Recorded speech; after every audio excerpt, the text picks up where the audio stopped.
আসসালামু আলাইকুম। সবাই কেমন আছেন? আশা করছি সবাই ভালো আছেন। আমরা আপনাদের দোয়ায় অনেক ভালো আছি। তো আজকে হচ্ছে ভিডিওটা শুরু করলাম আম গাছ দিয়ে। পাশের বাসার আম গাছে এত বড় বড় আম হয়েছে, মাশাল্লাহ।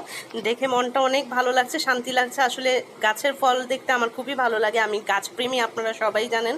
আমি গাছ লাগাই বাসায়। তো আমি নতুন কয়েকটা গাছ কিনে নিয়ে আসছি। এটা হচ্ছে ডালিম গাছ। মাশাল্লাহ, ডালিম গাছে অনেক ফুল আসছে। এটা কিছুদিন আগে কিনে নিয়ে আসছিলাম, ভিডিও করা হয় নাই।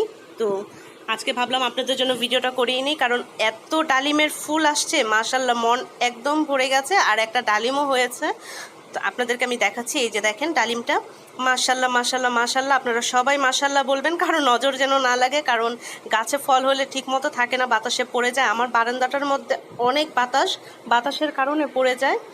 আর এই যে দেখতেই পাচ্ছেন আপনারা বাতাস কীরকম হচ্ছে, আপনারা দেখে বুঝতে পারবেন। আমার বারান্দাটায় মাশাল্লাহ অনেক বাতাস হয়, বাতাসে একদম মন প্রাণ জুড়িয়ে যায়। আর গাছে যদি ফুল ফল হয় একদম ঝরে যায়, বেশি থাকে না। যদি মনে করেন 5-6টার মতো যদি হয় ফল, তার মধ্যে সব পড়ে গিয়ে হয়তো 2-3টা থেকে যায়। আর এটা হচ্ছে আমাদের কমলা গাছ, আমার হাজব্যান্ডের খুবই পছন্দের গাছ এটা।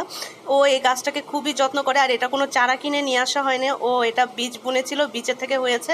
আর এটা হচ্ছে বেলি ফুলের গাছ। আমার সবচেয়ে প্রিয় ফুল হচ্ছে বেলি ফুল। বেলি ফুলের ঘ্রাণ আমার খুবই ভালো লাগে। তো বেলি ফুলের গাছ নিয়ে আসছি, বেলি ফুল।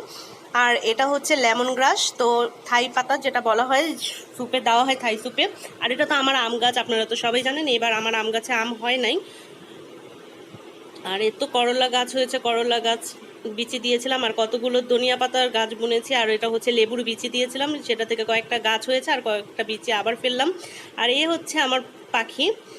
আর মাশাল্লাহ, আমার মা পাখিটা আরও ডিম দিয়েছে 4টা ডিমের থেকে একটা ডিম নষ্ট হয়ে গেছে। আর 3টা ডিমের থেকে বাচ্চা ফুটেছে, মাশাল্লাহ। আমি আপনাদের সাথে দেখাচ্ছি। এই যে দেখেন, একটা ডিম ওই যে দেখা যাচ্ছে, সেটা নষ্ট হয়ে গেছে। আর এই যে 3টা বাচ্চাগুলো মাশাল্লাহ অনেক সুন্দর হয়েছে, বড় হচ্ছে। আর আজকে ওয়েদারটা খুবই সুন্দর ছিল, একদম হালকা মিষ্টি একটা রোদ ছিল, আর বাতাসটা ছিল। তো বাতাসের কারণে রোদের তাপটা বোঝা যাচ্ছিল না, রোদটা একদম মিষ্টি ছিল। আর পরিবেশটাও দেখতে অনেক সুন্দর লাগছিল। তো অনেক পরিবেশ দেখলাম, গাছপালা, পশু পাখি সবই দেখালাম। এখন হচ্ছে রান্নাবান্নার সময়। অনেক দিন ধরে রান্নাবান্নার ভিডিও আপনাদের সাথে শেয়ার করি না। তো আজকে যাই রান্না করছি সেটা আপনাদের সাথে দেখাচ্ছি। এটা হচ্ছে কাচকি মাছের শুটকি দিয়ে হচ্ছে আলু দিয়ে আমি ভুনা একদম পোড়া পোড়া করে এটা জিরা গুঁড়া দিয়ে রান্না করছি আমি। এটা তো আমার খুবই ভালো লাগে। আমি আসলে শুটকি খেতে ভালোবাসি। শুটকি হলে আমার মনে হয় আমার আর কিছু লাগবে না, আমি শুটকি দিয়েই ভাত খেয়ে ফেলি। তো শুটকি রান্না শেষ হলে এখন রান্না করব হচ্ছে দেশি মুরগি। এটা আমার বাচ্চাদের জন্য। মুরগির মাংসটা আমি আলু দিয়ে রান্না করব না, এটাকে আমি একদম ভুনা কষা কষা করে রান্না করব আমার ছেলে মেয়ের জন্য এটা। এই যে, তো আমি মুরগিগুলোকে একদম ছোট ছোট টুকরা করে নিয়েছি, ছোট ছোট পিস করে। তারপর আমি এটা হচ্ছে ভুনা করব।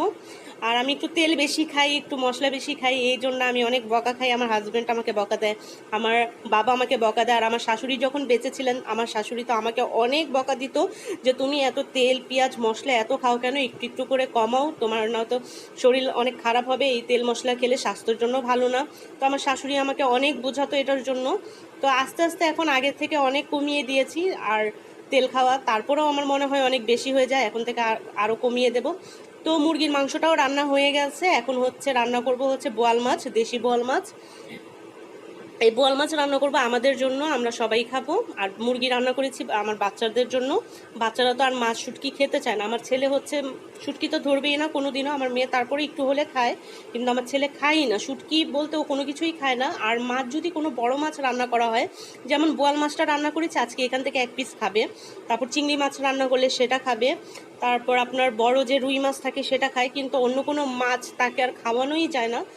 তো আজকে হচ্ছে রান্নাবান্না শেষ করে আজকে হচ্ছে বিকালে ফুচকা খাবো, চটপটি খাবো, অনেক দিন ধরেই খেতে ইচ্ছে করছে। তো আজকে হাতের কাছে যা ছিল তা নিয়ে বসে গেলাম। তো এটা হচ্ছে মিষ্টি দই দিয়ে আর দই ফুচকা খাবো, আর টক দই দিয়ে হচ্ছে টক ফুচকা খাবো। আজকে 2 রকমের ফুচকা খাবো, টক টক মিষ্টি ফুচকা আর একটা হচ্ছে দই ফুচকা, আর খাবো হচ্ছে চটপটি। তো অনেক দিন ধরেই মন চাচ্ছিল খাওয়ার জন্য, আম্মুকে নিয়ে একটু দৌড়াদৌড়ি করছিলাম। আম্মুর শরীরটা এতদিন ভালো ছিল না, আম্মু হসপিটালে ছিল। তো আম্মুকে নিয়ে দৌড়াদৌড়ি করছিলাম। তো এখন আলহামদুলিল্লাহ আম্মু ভালো আছে, মোটামুটি যেভাবে আছে ভালো আছে, সুস্থ আছে। এখন সময় হয়েছে, তাই ভাবলাম আজকে একটু চটপটি ফুচকা খেয়ে নেই। আর আমার চটপটি ম্যান তো আছেই, আমার হাজব্যান্ড। সে সবসময় আমাদেরকে এই চটপটি বানাতে সাহায্য করে। আর আমার হাজব্যান্ডের হাতে চটপটি ফুচকা যে একবার খাবে সে ফ্যান হয়ে যাবে।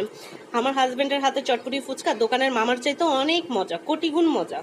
আর ওর হাতে মুড়ি ভর্তাটাও অনেক মজা। ওর হাতে চটপটি ফুচকা ছাড়া আমাদের ঘরে কেউ খেতে চায় না, আর মুড়ির ভর্তা ছাড়া তো আমরা কেউ খাবোই না ওর হাতেরটা, কারণ ওর হাতের স্পেশাল চটপটি ফুচকা মুড়ির ভর্তা এটা খুবই একটা স্পেশাল।